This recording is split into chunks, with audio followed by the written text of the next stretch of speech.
Hi எல்லோரும் எப்படி இருக்கீங்க? டூர் முடிச்சுட்டு வந்ததுக்கு அப்புறமாவே எழில்குட்டிக்கு கொஞ்சம் உடம்பு சரியில்லாமல் இருந்தது, ஃபீவர் கோல்டுன்னு. ஆனால் இவன் 2 நாளில் ரெடி ஆகிட்டான். வீட்டில் மற்றவங்களுக்கெல்லாம் வந்துருச்சு. அவங்க அப்பாவுக்கு தான் அதில் ஃபஸ்ட்டு.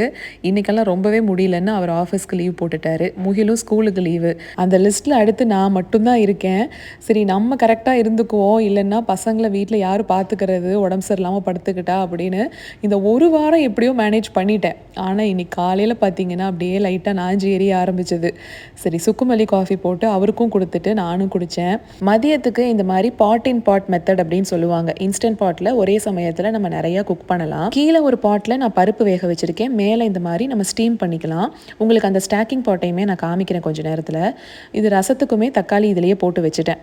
இன்றைக்கி வந்து கீரை சேர்த்து பருப்பு கடையல், கேப்சிகம்லாம் போட்டு மஷ்ரூம் பொரியல் ஒன்று, அதுக்கப்புறம் ரசம், வெண்டைக்காய் புளிக்குழம்பு, முட்டை வேக வச்சுருந்தேன். இந்த மாதிரி வீட்டில் எனக்கும் சரி அவருக்கும் சரி ஒரே டைமில் உடம்பு சரியில்லாமல் போயிடுச்சுன்னா பசங்களை பார்த்துக்கிறது தான் ஒரு பெரிய வேலையாக இருக்கும். மதியம் வரைக்கும் அவர் தூங்கி ரெஸ்ட் எடுத்துக்கிட்டாரு.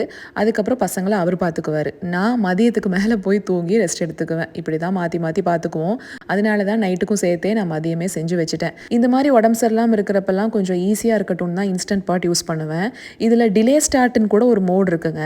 இப்போ பயிரெல்லாம் நான் அடுத்த நாளைக்கு தேவைன்னு ஊற வைக்கிறேன் பார்த்தீங்களா, இதை அப்படியே தூக்கி இன்ஸ்டன்ட் பாட்டில் வச்சு டிலே ஸ்டார்ட்னு கொடுத்துட்டேன்னா ஒரு 6 மணி நேரம் டைமர் வச்சுட்டேன்னா அதுக்கப்புறமா ஆன் ஆகி அதுவே சமைச்சு முடிச்சிடும். ஆனால் பயிர் வகைகளுக்கு நான் இதை யூஸ் பண்ண மாட்டேன். என்னை பொறுத்த வரைக்கும் அந்த ஊற வச்ச தண்ணியை கீழே டிஸ்கார்ட் பண்ணிவிட்டு புது தண்ணியில் சமைக்கிறது தான் பிடிக்கும். இப்போ அரிசியெல்லாம் கூட நான் ஊற வச்சு டிலே ஸ்டார்ட்டில் செஞ்சு பார்த்துருக்கேங்க. காய்கறிகள் கூட நான் சமைச்சு பார்த்துருக்கேன். ஆனால் இந்த லென்டில்ஸ், தால் வெரைட்டிஸ் இதெல்லாம் நான் ட்ரை பண்ணதே இல்லை. ஏன்னா அந்த ஊற வச்ச தண்ணியோடு சமைக்கும் போது நுரையாக இருக்கும்.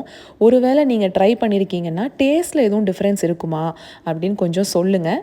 நம்ம நாளைக்கு ஒரு ஷார்ட்ஸில் பார்க்கலாங்களா?